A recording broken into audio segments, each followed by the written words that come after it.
request Mr. William J.R. Curtis to say a few words on the book now. Good evening.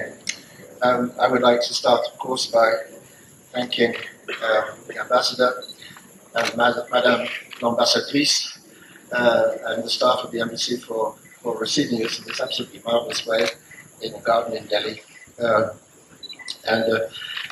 Of course, also for all the interest they've shown in this whole, not only issue of smart cities, but in fact Corbusier and Chandigarh, which is a very crucial moment in its development. The book, I'm also extremely touched that this should be presented in this company, in this place. A few days ago, it was presented in Chandigarh on the capital itself, which was somehow the ring of destiny, I would say. 10 days earlier, I'd opened an exhibition of my paintings inside the chapel of Carlos Cinco, inside the Alhambra. I think I have a blessed life, this year anyway, with these various events. The book, you will see, it's a synthesis really of almost 40 years of thinking about Corbusier, even more actually, because I was 15 when I discovered him at school in the library, in the Urban Complete, 16 when I hitchhiked to France, and first of all encountered which building? Le Pavillon Suisse, on the Cité Universitaire, a building which still gives me shivers when I see it. So it's a quest of some kind, and at the heart of it, there is, of course, something deeply moving must be going on. Why would I spend all this time coming back and coming back? Deep architecture touches us on many levels, and in my experience at least, it's something that's renewable all the time. I go back to Chandigarh, and I see the capital after an absence of some time, the October light kissing those forms, and it's as fresh as ever, the impact of those buildings. But of course, ideas and forms implies much more than forms. It implies delving into the world of ideas behind the forms. When I say ideas, I mean many kinds of ideas. There are the ideas, of course, that we encounter in Corbusier's writings. There are ideas of a literary kind, but ideas can be of a mathematical kind, a spatial kind, a mythological kind. It can be images even. And in the case of Corbusier, we're dealing with a great visual and spatial imagination. So part of my job, if I may put it that way, has been always to probe beyond the final forms to the process of thinking, the process of transformation, and sometimes through the analysis of drawings, the actual steps in design processes. So the book integrates many methods. It zooms in and out of individual buildings, but all the time it's trying to sketch the evolution of a language, a philosophy, a trajectory. The high-resolution scanning, you can reproduce drawings at a marvelous scale, and we have not, I would say, in any way hesitated to make beautiful, large-scale images.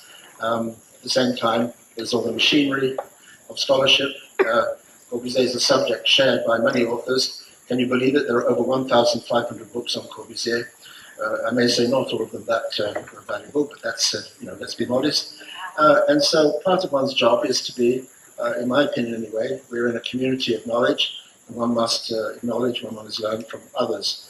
And yet, the tendency with many books on Corbusier is to do what I call tapas, put lots of little essays together with an introduction to catalogue. That's really easy. What's really difficult is to do a banquet, to synthesize into a total picture. So for me, history is itself a discipline which involves imagination, rigor, science, art, and a capacity to read through evidence to what's behind it. But in the end, the work has to have literary value, it has to have a form. So there are ideas and forms in history writing, just as there are in architecture. So there it is. It's for the reader to decide. The author has done his stuff. These are immense labors. Books are obsessions that dominate your life for weeks or even years. It's out now. I'm liberated from it. I put away all the papers. I lock the cupboard. And I say, goodbye, Corbusier, adieu. Oh, no, au revoir. Bang, 3 years later, he bursts out again, and I'm off on some other path, trying to sort out what Corbusier is about.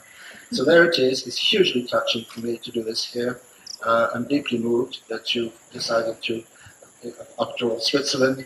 Corbusier, you will realize, is born in Lashtul from Switzerland. Not only that, but in the greatest watchmaking city in the world, even in his time, and even more so now, with Renault and the whole region. Swiss innovation, for sure, technology. And Corbusier was indeed a Swiss, and yet he was a man of the world. Some of the greatest Swiss are, in fact, the most universal. It's not accidental that the Red Cross is there in Geneva. There's something about Switzerland that could be hugely provincial at times, and yet vastly universal on the better occasions, I would say. So, with real knowledge, because I spend a lot of time in Switzerland. So thank you so much for agreeing to do this here. The book is over there for you to consult. You might even want to buy it.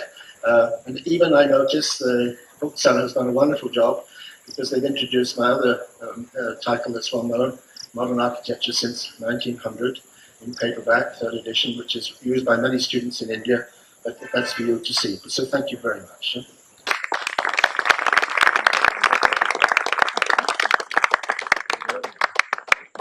It's very heavy.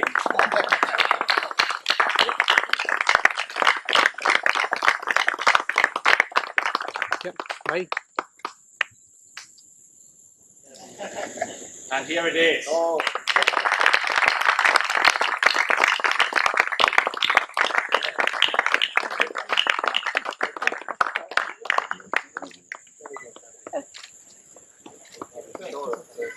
Come on.